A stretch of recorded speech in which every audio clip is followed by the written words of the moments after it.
orang bisa merekayasa atau mengingkari catatan manusia, tetapi nun sewu, sekali lagi ada catatan Tuhan yang tidak bisa diingkari, dan ini ada pada diri kita. Hakikatnya adalah kita ini disusun oleh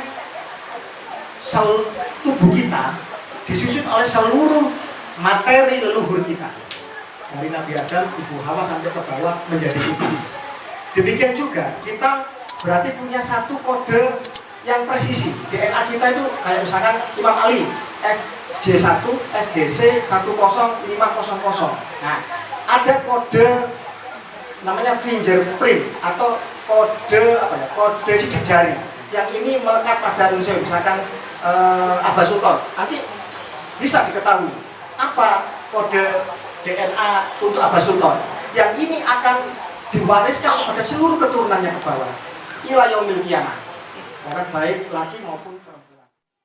Rintik gerimis disertai angin yang menyejukkan seolah menyambut kedatangan para keturunan atau anak cucu Wali Songo yang tergabung dalam wadah bernama Nakobah Ansab Aulia Tisah Naat di Padepokan Ki Ageng Sendang atau Pondok Pesantren Ponpes Al Mahasin Semarang, pimpinan Kiai Haji Raden KHR Abah Sultan Basyaiban, Ahad tanggal 29 Mei tahun 2022. Ini tentu bukan silaturahmi biasa. Sedikitnya belasan ulama, kiai, gawagis atau para keturunan kiai, raden, hingga bendoro dari berbagai kota di Jateng hadir untuk meresmikan sekaligus penetapan Sekretariat Dewan Pengurus Wilayah DPW Naat Jawa Tengah. Mereka yang hadir diantaranya adalah Gus Nur Salim Semarang, Gus Mujibur Rahman Tegal, Kiai Haji Muh Umar Yasin Tegal, Agus Effendi Pekalongan, Gus Muh Mujahidin Salatiga, Huda Magelang, Roni Kustanto Wonogiri, Ahmad Rifai Pati, Gus Muh Ishlah Sukoharjo, Kanjeng Senopati Solo, Gus Muhammad Fakih Pasuruan, serta Abah Sultan selaku sahibul bait atau tuan rumah. Dalam bahasa Indonesia, Nakobah Ansab Aulia Tisah bermakna lembaga pencatat nasab Wali Songo. Ketua Tanfiziyah DPW Naat Jawa Tengah Gus Nur Salim mengungkapkan, selama ini silsilah para keturunan Wali Songo hanya ditulis parsial oleh perseorangan. Kondisi itulah yang kemudian memunculkan ide membentuk Naat agar nasab Wali Songo tercatat secara kolektif, baik dari jalur laki-laki maupun perempuan. Dari pencatatan yang dilakukan Naat sejauh ini, sudah terdata kurang lebih 1000-an orang pemilik garis keturunan Wali Songo. Selain penyatuan silsilah, agenda utama Naat lainnya adalah menjaga dan melestarikan manuskrip asli peninggalan Wali Songo. Saat ini sejumlah manuskrip itu mulai rusak bahkan punah. Naat juga bekerja sama dengan lembaga di Maroko yang menyimpan catatan-catatan tentang Wali Songo.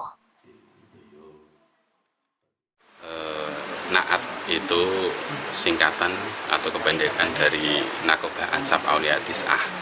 Jadi ini wadah perkumpulan seluruh keturunan Wali Songo di Indonesia khususnya itu.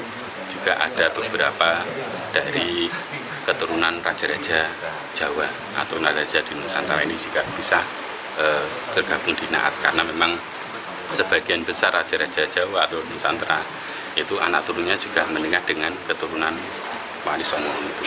Jadi Naat itu perkumpulan keturunan Wali Songo. Terus Naat itu dibentuk dengan tujuan satu, untuk mengumpulkan balung pisah, menyambung silaturahmi. Terus yang ketiga itu birrul walidin. Ya, birrul walidin juga termasuk kepada leluhurnya yang sudah meninggal, bukan hanya yang hidup. Terus yang keempat, tujuannya dibentuk Naat itu kita ingin mengikuti syiar dakwah dengan metode manhajnya Wali Songo. Untuk program-program ke depannya Naat itu sementara satu, sampai ada pertemuan rutin bulanan 3 bulan sekali. Lain kedepannya kita juga akan mengadakan pengajian umum sebagai syiar sarana kita untuk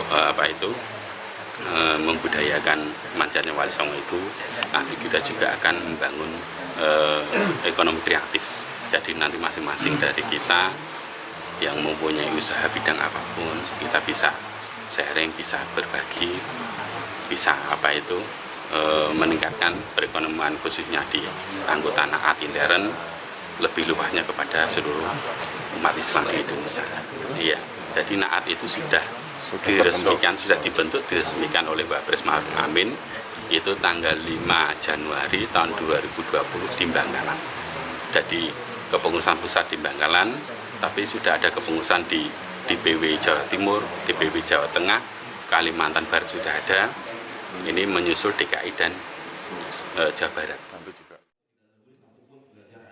Turut hadir dalam silaturahmi ini, Kanjeng Senopati, putra wayah dalam Pakubuwono 10 Kasunanan Surakarta Hadiningrat mengaku bersyukur dan mendukung sepenuhnya keberadaan Naat.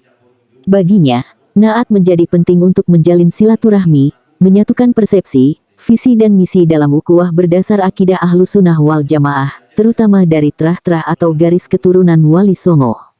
Menurut Kanjeng Senopati, trah Wali Songo tersebar dan berafiliasi langsung dengan kerajaan-kerajaan di Jawa, utamanya Kesultanan Demak, yang bisa disebut sebagai barometer kerajaan-kerajaan Nusantara.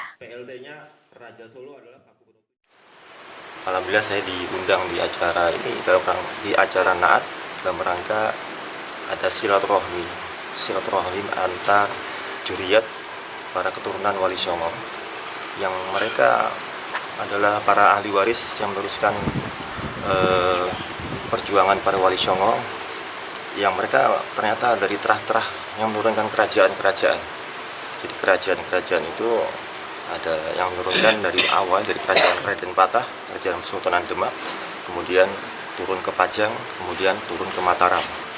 Nah itu mereka semua adalah ada garis turunan turunan ada dari Wangsa dinasti Majapahit. Majapahit menurunkan Demak, menurunkan Pajang, menurunkan Mataram. Nah dari beliau ini Abah Sultan adalah masuk juriyat dari Mataram juga nih. Nah, Amangkurat 4. Kebetulan makanya kita berkumpul di sini dalam rangka silaturahmi untuk menyatukan persepsi dan satukan frekuensi visi misi dalam rangka membagikan terah Wali Songo yang sekarang sudah menyebar kemana-mana ya.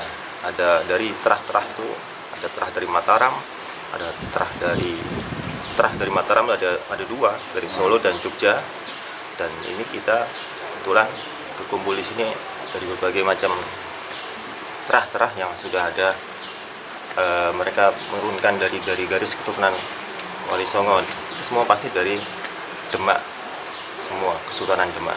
Nah ini kita kumpulkan, mudah-mudahan acara ini untuk menyatukan barisan, menyatukan visi misi, memberikan perjuangan bagi semangat para juriyat Wali Songo yang meneruskan perjuangan dakwah beliau para Wali Songo itu untuk terus berjuang dalam rangka membela umat dan Nusantara ini. Secara pribadi, Naat itu termasuk komunitas atau lembaga yang mewadahi para keturunan Wali Songo. Kita dari Naat itu bisa disatukan dengan dari berbagai terah-terah itu dikumpulkan di sini. Salah satunya hikmahnya menjalin silaturahmi antara para juriyat turunannya agar kita dapat berkumpul, terus jangan sampai terlepas. Tetap harus kita jalin hubungan itu, hubungan ukhuwah, yang penting ukhuwah silaturahmi ditegakkan berdasarkan akidah Ahlussunnah wal Jamaah. Untuk menghindari kemunculan orang yang mengaku sebagai keturunan Wali Songo, Naat mengantisipasinya melalui database, salah satunya berupa manuskrip silsilah Wali Songo yang merupakan tulisan tangan Sunan Giri. Maka, tidak sebatas membahas nasab atau garis keturunan, silaturahmi historis Naat di Padepokan Ki Ageng Sendang ini juga membedah seputar penerapan tes deoksiribonukleik acid DNA bagi validasi maupun validitas para anak cucu Wali Songo senusantara hingga ke luar negeri, yang nasabnya bersambung sampai kepada Rasulullah Shallallahu Alaihi Wasallam. Perwakilan Dewan Pengurus Pusat DPP Naat Gus Muhammad Fakih, dikenal sebagai pemerhati DNA yang jauh-jauh datang dari Pasuruan, Jawa Timur menerangkan, DNA merupakan rantai molekul yang berisi materi genetik khas pada setiap orang, untuk menjelaskan mengenai hereditas atau garis keturunannya. DNA kali pertama ditemukan pada 1869 silam, oleh Gregor Mendel, ilmuwan Austria yang dikenal sebagai pionir ilmu genetika. Dengan kata lain, Gus Muhammad Fakih yang memiliki nama asli Fuljulis Indrianto mengungkapkan, diri atau tubuh setiap manusia tersusun dari seluruh DNA leluhurnya, sehingga suriah, nasab, atau garis keturunan seseorang tidak mungkin bisa dipalsukan. Kalau bicara mengenai masalah naat menuju ke pentas dunia, dan apalagi kita sudah kerjasama dan nyambung dengan 130 narkoba seluruh dunia, di mana ada 2 standarisasi. Yang pertama, standarisasi tentang tersambungnya data maupun manuskrip maupun kitab nasab. Yang kedua dengan DNA. Maka ini adalah standarisasi dunia yang tidak bisa untuk tidak kita jalani. Nah, perkara kemudian di Indonesia nanti memang ada gejolak atau ada pihak-pihak nanti yang merasa tereliminir, ini kan seleksi alam, kan gitu.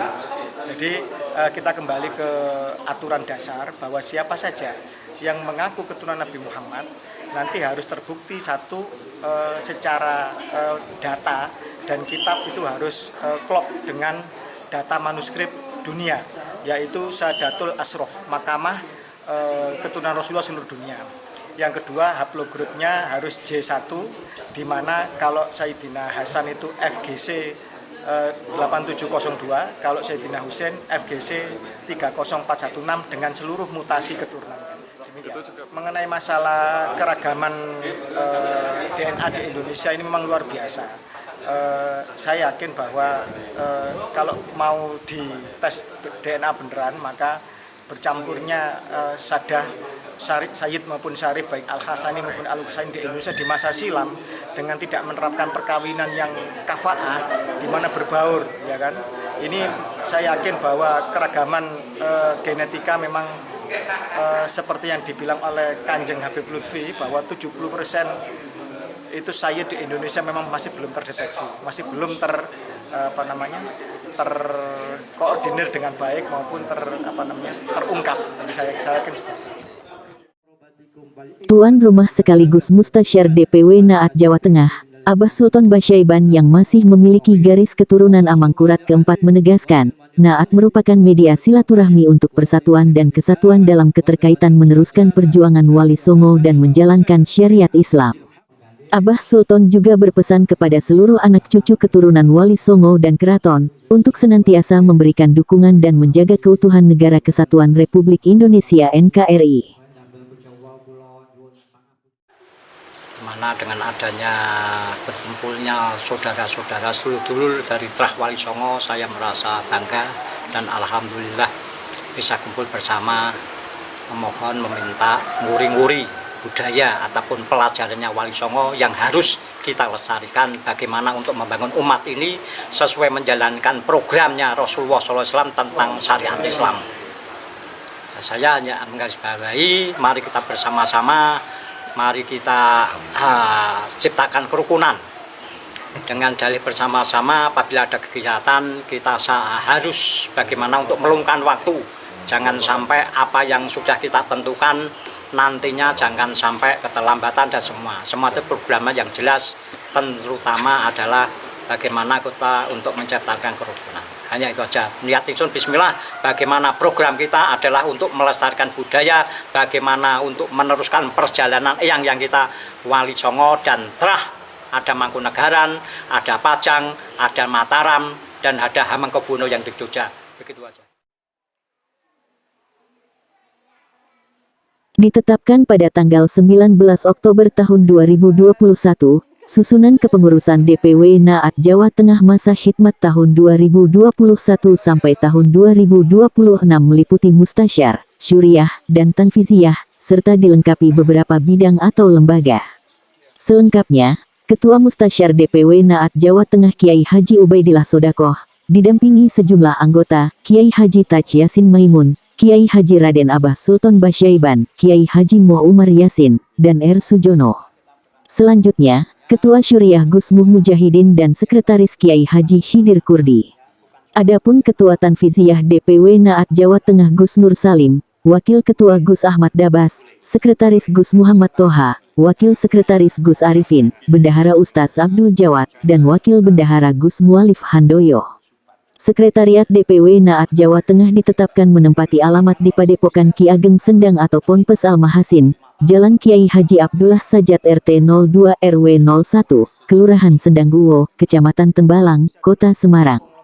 Nakobah Ansap Aulia Tisah atau Naat didirikan dan dideklarasikan sejak tanggal 3 September tahun 2017 lalu. Dipimpin Ketua Umum Kiai Haji R. Izamuddin Al-Qodiri Al-Hasani, Dewan Pengurus Pusat DPP Naat berkantor pusat di Kecamatan Propo, Kabupaten Pamekasan, Madura, Jawa Timur. Jadi itu adalah satu lembaga untuk menjalin ukhuwah silaturahmi, menyatukan tulang-tulang yang berserakan, kemudian disatukan kembali. Untuk apa? Untuk menjalankan visi misinya perjuangan para wali songo, yang mereka adalah akidah Ahlussunnah wal Jamaah, meneruskan perjuangan para wali songo. Kita semua berarti keturunan dari para wali songo yang harus tetap meneruskan perjuangan.